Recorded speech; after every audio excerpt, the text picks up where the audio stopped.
मेरे पति के देहांत के बाद मैं अपने इकलौते बेटे के यहाँ रहती थी। मेरी बहू का एक अलग ही रूप मुझे देखने मिला, साथ ही बेटे का भी। दोनों के मन में क्या है मैं अच्छे से जानती हूँ। वे चाहते हैं कि मैं वृद्ध आश्रम चली जाऊँ।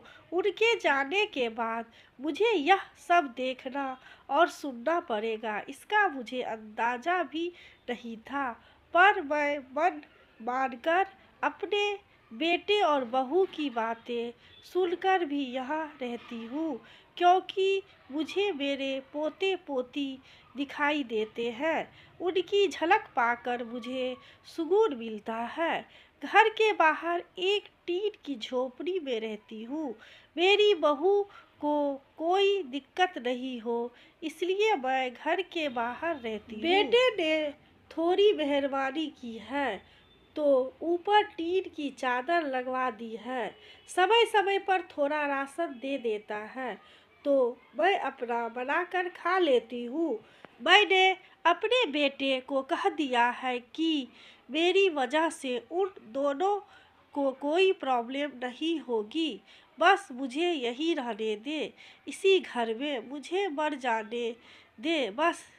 बस यही चाहती हूँ। मैं अपने आप को खुशकिस्मत समझती हूँ कि मेरे बेटे और बहू कम से कम मेरे लिए इतना तो कर रहे हैं। मेरा बेटा सुबह 9 बजे नौकरी जाता है और बच्चे भी उसी समय स्कूल जाते हैं। फिर शाम को 6 बजे मेरा बेटा वापस आता है।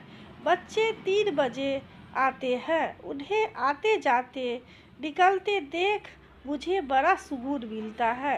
मेरे पति के दोस्त थे, उनकी पत्नी का भी स्वर्गवास हो गया है। उस समय पर वे हमारे घर पर आया करते थे। उनसे हमारे अच्छे रिश्ते थे। उनका घर हमारे घर से थोड़ा दूर पर था। पैरों में समस्या हो गई थी, ठीक से चल भी नहीं पाते थे।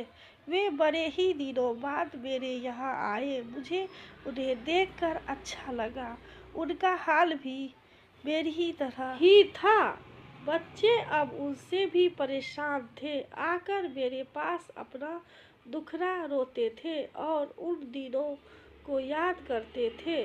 बुढ़ापा हम जैसों को बहुत रुलाता है। उनकी पत्नी का स्वर्गवास हो गया था और उन्हें चलने और उठने में समस्या थी, इसलिए वे तो अपना खाना भी नहीं बना पाते थे।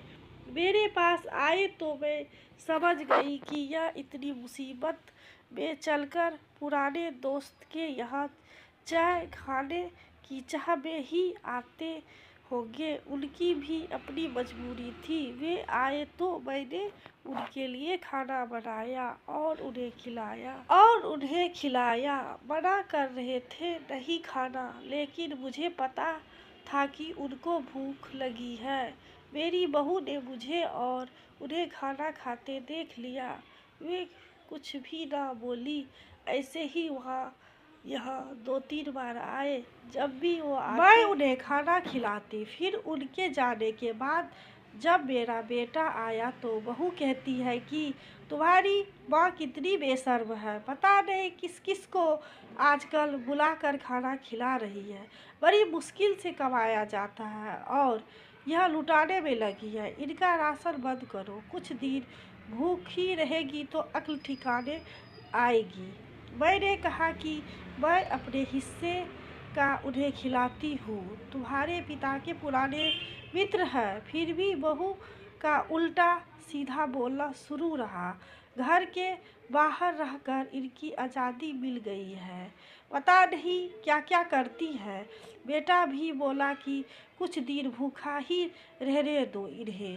मुझे मेरे बेटे ने घर के पीछे सीढ़ी के पास ले जाकर बिठा दिया। कहा कि अब यहीं बैठो। मेरे तो अब आंसू भी सूख गए थे। अगले दिन मुझे खाना नहीं मिला। मेरे टीन के उस छोटे से कमरे को बहू ने तोड़ दिया। एक दिन पूरा भूखा रहने के बाद मैंने सोचा कि मैं गलत कर रही हूँ, मुझे अब अपने बेटे के यहाँ नहीं रहना चाहिए और शायद गलती भी मेरी ही है, मेरी ही परवरिश में कोई कमी रही है, तभी तो यह परिणाम आया है। अगली ही सुबह मैंने अपने बेटे को कहा कि मुझे वृद्ध आश्रम छोड़ आ। अब मैं तुम दोनों को ज़्यादा परेशान नहीं करना चाहती। बहू ने कहा कि एक दिन भूखी रहेगी तो अक्ल ठिकाने आ गई है ना। बेटे के चेहरे पर भी अजीब सी खुशी थी। जल्दी से तैयार हो गया मुझे छोड़ने के लिए। बहू कह रही थी कि आज की छुट्टी ले लो, यही आसपास मत छोड़ाना, कहीं 3 दिन में वापस आ जाए। मैंने अपनी बहू से कहा कि बेटी चिंता मत कर, मैं अब नहीं आऊँगी। मैंने अपने पोता पोती को गले लगाया, मुझे पता था कि अब मिलना नहीं हो पाएगा।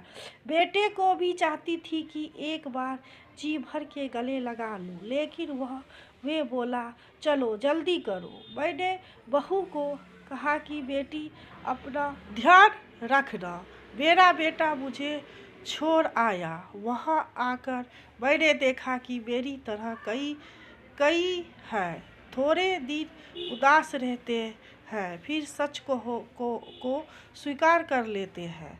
मैं अब यहाँ कुछ काम भी करती हूँ। मैं कहना चाहती हूँ कि या ऐसा कहूँ कि ऐसा किसी के साथ न हो, लेकिन ऐसा कब किसके साथ हो जाए कोई पता नहीं सकता।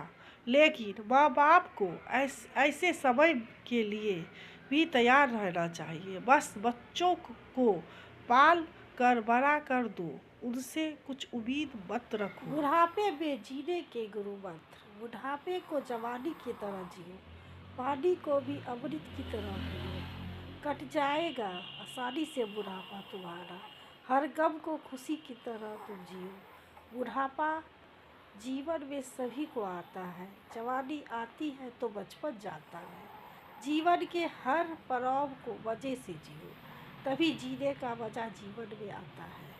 बहू बेटे को 10 के बाद डिस्टर्ब ना करो, उनकी हर एक्टिविटी को एग्जाम ना करो, उनको भी अपनी ज़िंदगी मज़े से जीने दो। बुढ़ापा कट जाएगा आपका बिना डिस्टर्ब। बहू बेटे की सदा तारीफ करते रहो, सारे दिन अच्छे बाल चट करते रहो, कोई नुक्स ना निकालो किसी भी खाने में।